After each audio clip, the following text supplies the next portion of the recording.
Ya, Anda kembali di Kabar Petang, pemirsa, kita lanjutkan diskusi. Jadi gimana nih Bang Kirdi, betul tidak sih podium itu efeknya ada menambah wibawa sehingga kemudian juga bisa menunjang elektoral dari sang capres itu sendiri? Gini, kalau kita bicara tentang menambah wibawa, menambah ini, menambah itu, segala macam, selama nggak ada indikatornya kita nggak bisa bilang iya atau tidak. Ada orang yang bilang bahwa kalau pakai podium, nambah wibawa ada. Ada yang bilang bahwa kalau berhadapan langsung justru menunjukkan wibawa karena berarti dia berani berhadapan langsung. Tetapi satu hal yang pasti, kalau kita bicara tentang komunikasi publik, adanya sebuah objek di depan, itu kita nggak bisa nilai baik buruk atau segala macam. Tetapi memberikan waktu buat orang di balik itu untuk kemudian menghadapi tanda petik serangan dari luar, itu untuk lebih tenang, bisa menenangkan dirinya. Karena itu kan barrier sebetulnya. Berarti positif dong harusnya? Positif, buat para capres itu positif. Jadi sebetulnya nggak ada masalah. Itu yang satu. Nomor dua, bisa meletakkan sesuatu di situ, apakah buku, apakah kertas, untuk kemudian menulis poin-poin biar nggak kesana kemari. Yuk kita fair-fairan aja yuk. Kemarin kalau kita benar-benar kita analisa segala macam gitu, memang semua capres itu nggak ada yang ngalor ngidur kesana kemari gitu. Saya yakin bukan karena mereka nggak kompeten. Saya yakin karena mereka tidak membuat poin-poin untuk mengingatkan kembali mereka ngomong apa nih. Tapi nanti gitu. kalau ada contekan dicibir netizen. Nah, yang bening aja. Yang kelihatan. Yang fair.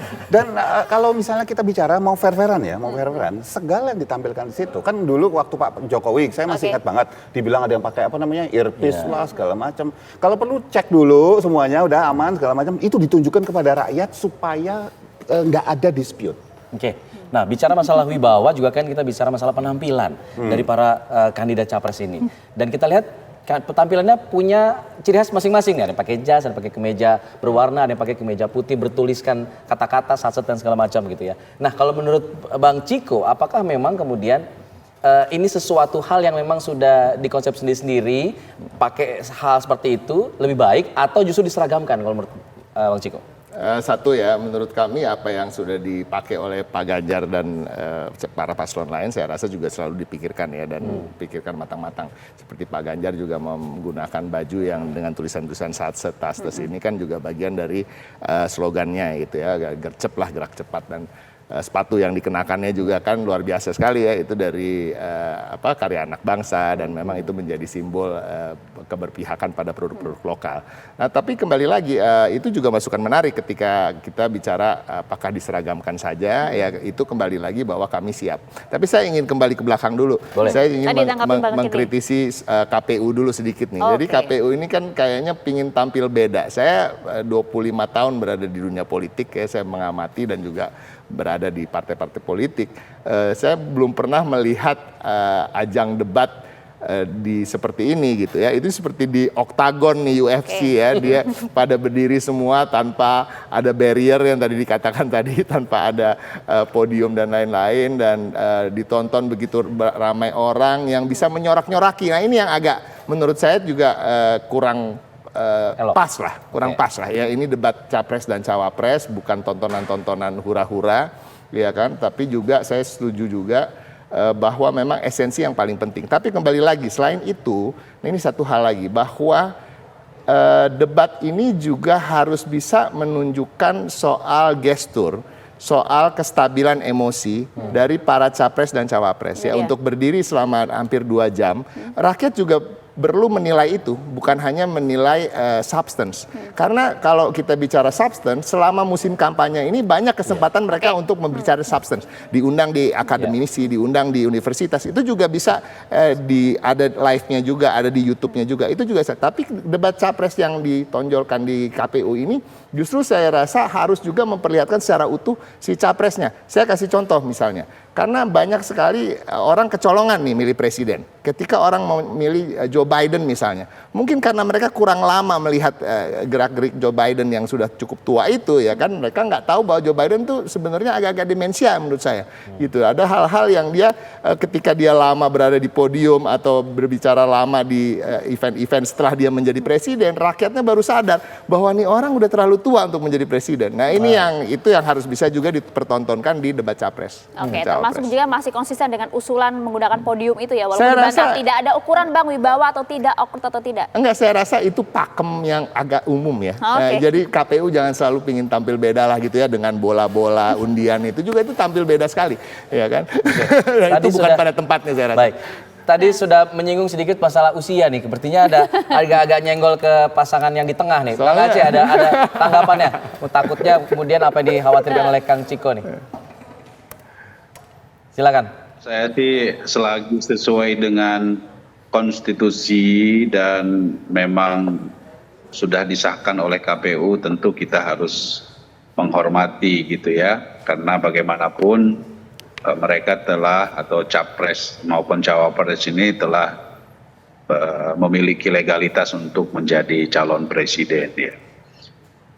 Malaysia memiliki seorang perdana menteri yang sangat senior, nggak ada masalah juga, pemikirannya masih jernih, pemikirannya masih baik, cara berpikirnya juga masih bright gitu. Jadi menurut saya hal tersebut seharusnya memang kita serahkan aja kepada rakyat untuk bisa menilainya gitu.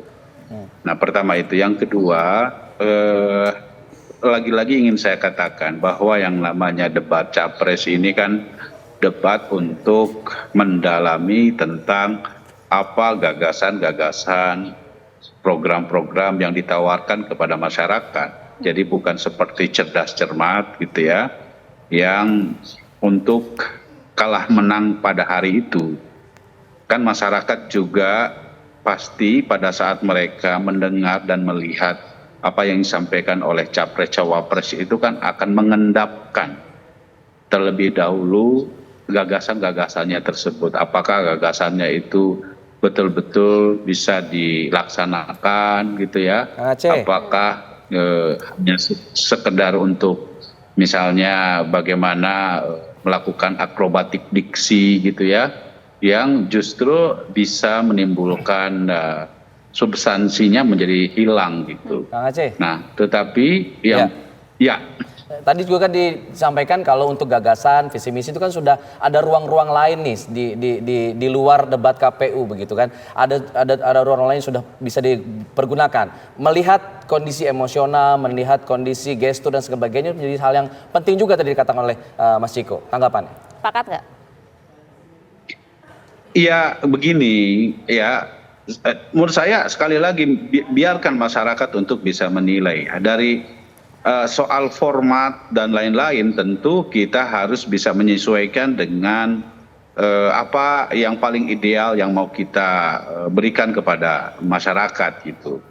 Nah, bagi kami tadi saya mengquote apa yang disampaikan oleh Pak Kardi ya, terkait misalnya debat ini kan kita fokus terhadap substansi yang diperdebatkan. Pasti. Ya. Jadi pilihan kita untuk misalnya memilih mana substansi yang mau diperdalam, itu kan disitulah ada peran dari panelis ya. Nah, soal apa namanya teks, gestur tubuh dan lain-lain, iya penting gitu ya. Oke. Nah, kadang-kadang kan kalau tidak bisa dipahami secara lebih jelas dari apa yang disampaikan, kan kita ini kan kadang-kadang juga suka underestimate terhadap apa yang dilakukan oleh atau yang disampaikan oleh para capres-cawapres ini. Baik. Nah, karena itu untuk lebih memperdalam dari apa yang ditawarkan oleh capres-cawapres, itu ya menurut saya yang diperdalamnya adalah soal substansinya. Oke. Dan nanti biar masyarakat yang menilai apa yang menjadi gagasannya tersebut, apakah menarik atau tidak begitu. Oke, artinya walaupun itu gagasan maupun substansi, tapi gimmick juga penting tadi disampaikan. Saya mau ke Bang Jazilul. Bang Jazilul, salah satu gimmick yang kemudian bisa kita lihat pada saat debat capres adalah kostum pakaian. Tadi Bang Kirdi juga sampaikan. Kalau kemarin di debat pertama Pak Ganjar, Pak Prabowo menggunakan kemeja dengan begitu santai, dengan dilipat begitu ya, menggunakan sepatu yang juga casual, tapi berbeda dengan Pak Anies dengan menggunakan baju yang begitu formal, menggunakan jas. Apa sih arti dari kostum yang dikenakan oleh Pak Anies kemarin?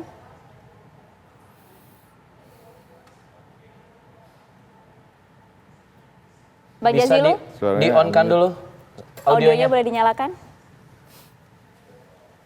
Ya, baju yang dipakai oleh pasangan Amin, Pak Anies dan Gus Muhaimin, itu menyesuaikan saja seperti busana yang ada di kertas suara. Menurut saya penting agar rakyat tahu betul nanti antara yang dilihat di debat dan yang dilihat di kertas suara. Namun memang akhirnya tampilan pada malam itu busananya sedikit formal, kalau bicara wibawa pasti akan lebih berwibawa daripada pasangan yang lain. Waduh. Bukan hanya podium, kalau soal wibawa pasti busana, penampilan, gestur itu akan menunjukkan kewibawaan. Nah yang kedua, bagi pasangan Amin, debat itu bukan sesuatu yang baru, karena sejak mahasiswa itu sudah terbiasa di forum-forum debat. Terbiasa menyampaikan pikiran-pikiran, terbiasa menerima kritik, terbiasa juga memberikan masukan, sehingga apa yang disampaikan atau yang sudah dilakukan oleh KPU kemarin, saya pikir sudah bagus secara umum, tapi tinggal tadi memang panelis supaya lebih aktif, tidak harus sebanyak itu panelisnya, tapi panelis juga memiliki hak untuk menyampaikan. Yang kedua, mungkin di sesi tanya jawab, itu agak diberi waktu yang cukup supaya masing-masing dapat mengeksplor dan masing-masing juga mengetahui sesungguhnya argumen ataupun visi misi yang disampaikan itu sesungguhnya visi dan misi yang konkret atau tidak. Demikian juga masyarakat kan juga ingin mengetahui track record masing-masing, gagasan, track record dan pengalaman. Nah, ketika debat, saya pikir perlu masing-masing juga menyampaikan track recordnya dan mempertanyakan track record masing-masing. Saya pikir itu sesuatu yang wajar saja buat pasangan Amin. Justru kalau kami sih membutuhkan waktu yang lebih panjang dikit. Baik. Waktu menjadi Jadi catatan kalau utama. iklannya dipotong dan sesi tanya jawab ditambahi. Baik. Kalau soal podium, selama itu dibutuhkan oleh pasangan calon untuk mencatat, saya pikir tidak ada masalah. Ya. Kecuali misalkan minta mic-nya 4 supaya lantang, enggak lah. Saya pikir nanti akan lebih ribet. Nah, Baik. saya pikir memang perlu tempat untuk mencatat supaya memang kesannya setelah sesi debat disampaikan per sesi itu kayak suasana pertandingan tinju itu, masing-masing coach masuk, terus kalau tinju kan dilap handuknya gitu, ini ngasih masukan. Saya pikir ketika debat sudah cukup lah, nggak usah lagi dikerumuni. Saya pikir calon atau pasangan calon diberi ruang saja yang cukup. Tapi memang halaman KPU menurut saya kemarin sudah cukup. Selain itu cuacanya panas. Saya lihat Pak Prabowo itu berapa kali ngelap dengan tisu. Terus saya itu mengurangi estetika dan itu bukan kesalahan Pak Prabowo. Gitu. Menurut saya suasananya jangan dibuat panas. Iya, kalau kemarin banyak kekurangan dari sisi teknis, mungkin podium. Yang kedua, semua yang ada di situ itu paslon saya yakin kepanasan. Apalagi pasangan kami yang memakai jas, itu pasti panas. Saya tanya panas. Baik. Pak Prabowo yang memakai jas saja keringetan terus kan. Itu karena memang kalau ada di venue pada malam hari itu sesungguhnya nggak representatif untuk dilakukan debat dari sisi suasana yang panas. Kalau untuk tinju mungkin cocok gitu, karena biar keringetan. Tapi ini kan butuh suasana yang kondusif gitu ya.